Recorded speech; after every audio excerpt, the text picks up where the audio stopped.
since the day the bid was awarded to Vancouver to the day the opening ceremonies are going to take place, homelessness will have more than doubled in Metro Vancouver. And I think when the PricewaterhouseCoopers report came out just a few weeks ago, it was a $2 million report. It was an economic analysis, and it talked about all the benefits of the games and how if you took all of the millions and billions that are being spent on speed skating ovals, on luge tracks, on all sorts of activity, that you would generate all sorts of jobs from it. There would be all sorts of spin-off activities.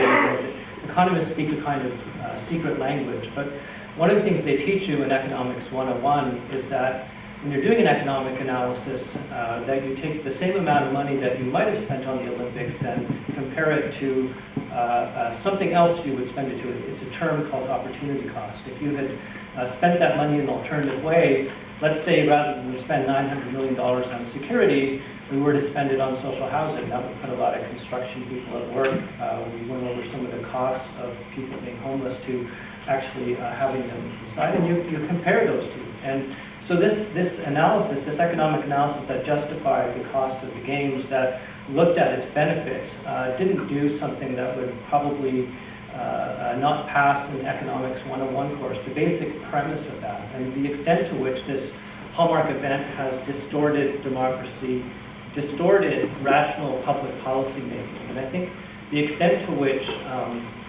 there certainly are economic benefits from the Olympic Games. They certainly, the evidence would show, are a giant subsidy and benefit the development industry. It certainly benefits tourism. It certainly benefits the construction trades. And after that, definitely this question of opportunity costs come in. So this question of housing and homelessness needs to be looked at in the context of opportunity costs.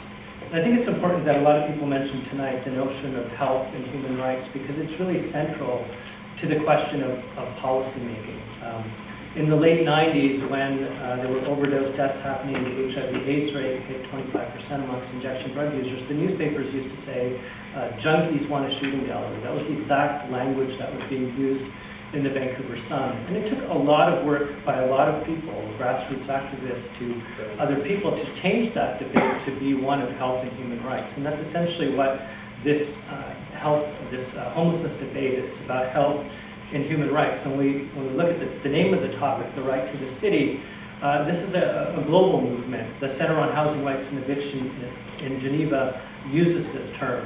The right to the city is basically about the assertion of human rights in an urban context. So when I'm walking to work in the morning, it used to be about 2 years ago, I'd see police officers telling homeless people to move along in front of the storefronts before they opened. And about a year went by, and then it was private security doing the exact same thing. And then all of a sudden people were criticizing the fact that private security was doing this. And about a year later, I noticed that it was people from the engineering department doing the exact same thing.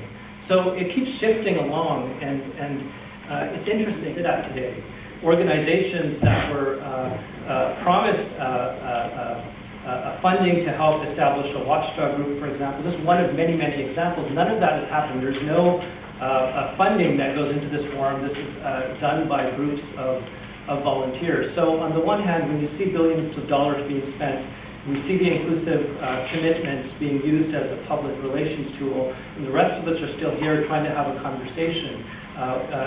If you go to the Board of Trade in the process of organizing the Olympic Games, many boosters came by, the mayor of Salt Lake City, other people, but when we're trying to have a considered conversation about the impacts of the Games, I've been disappointed by the fact that there should have been more of these conversations, and we actually could have implemented the kind of policies that we need to. I think for me, this notion of a right to the city is something that I want to see move past the Olympic Games. As egregious as they have been in terms of their cost, in terms of their impact on civil liberties, in terms of their impact on housing, we need to continue the job of asserting human rights in the urban domain in the context of heavy gentrification and policies that privatize security and move people out. This isn't something that was just brought into public debate in the lead up to the Olympic Games. This preceded the Olympic bid coming forward, and it goes on afterwards. So thank you very much. very much, and thank you for being here.